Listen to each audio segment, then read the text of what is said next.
ஒரு பிளவுஸுக்கு between apex பாயிண்ட்ன்றது ரொம்ப ரொம்ப முக்கியமான ஒரு மெஷர்மெண்ட். அதை பொறுத்து தான் அந்த பிளவுஸோட கப் ஃபிட்டிங்கே இருக்கும். ஸோ அப்படி இருக்க ஒரு முக்கியமான மெஷர்மெண்ட்டை நீங்க எப்படி எடுப்பீங்க? இப்போ ஒரு 27, 28க்கு மேல போயிட்டாங்க அப்படி அந்த ஏஜுக்கு மேல இருக்காங்க அப்படின்னா அவங்களுக்கு நீங்க அபெக்ஸ் பாயிண்ட் வந்து மெஷர் பண்ண போனீங்கன்னா ரொம்ப வைடனா இருக்கும். ஸோ அது வந்து ஃபிட்டிங் கரெக்டா வராது.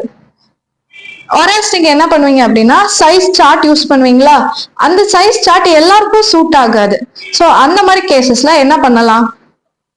நீங்க யாருக்கு பிளவுஸ் ஸ்டிச் பண்ண போறீங்களோ அவங்களோட செஸ்ட் வந்து டிவைடட் பை 12 கொடுத்தீங்க அப்படின்னா அதான் அவங்களோட பிட்வீன் அபெக்ஸ் பாயிண்ட். ஒரு ஹாஃப் செஸ்டோட பிட்வீன் அபெக்ஸ் பாயிண்ட் அதுதான். இப்போ இதே ஃபார்முலாவை தான் நம்ம நெக்ல யூஸ் பண்ணிருப்போம். இதே செஸ்ட் டிவைடட் பை 12 inches தான் நம்ம யூஸ் பண்ணுவோம். ரெண்டோட மெஷர்மெண்ட்டும் ஒண்ணுதாங்க. இப்போ நீங்களே உங்க கை வச்சு பாருங்க. உங்களோட இந்த நெக் லைன்ல இருந்து உங்க அபெக்ஸ் பாயிண்ட் ஈக்குவலா தான் இருக்கும். சோ உங்க பாடியோட நிறைய பார்ட்ஸ் வந்து பாத்தீங்கன்னா ப்ரொபோர்ஷனேட்டா தான் இருக்கும், ஈக்குவலா தான் இருக்கும். இந்த மாதிரி இன்னும் நிறைய ட்ரிக்ஸ் அண்ட் டிப்ஸ் பார்க்க போறோம். கண்டிப்பா சப்ஸ்கிரைப் பண்ணிக்கோங்க. கீப் வாட்சிங்.